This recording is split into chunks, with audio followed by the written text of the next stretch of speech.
Hello everyone and welcome back to another video from Finance and Crypto Guide. In this video, I'm going to show you how to log into your account on Volunteer Mortgage. So let's get started right away. First of all, open up your web browser and then in the address bar type in volservicing.com and press enter.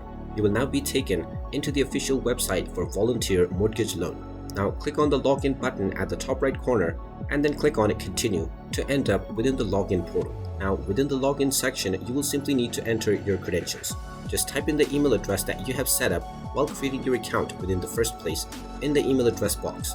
You can then type in your password underneath within the password box. And finally, click on the login button and you will be logged into your Volunteer Mortgage account right away. In case you have forgotten your password, you will also see the forgot your password option alongside the login box. And there you have it. That is how easy it is to log into your account on Volunteer Mortgage. If you find this video helpful, make sure you hit that like button and subscribe to our channel if you haven't done so already. Also ring that notification bell to never miss another update from us. Thank you for watching and I will see you again in the next video.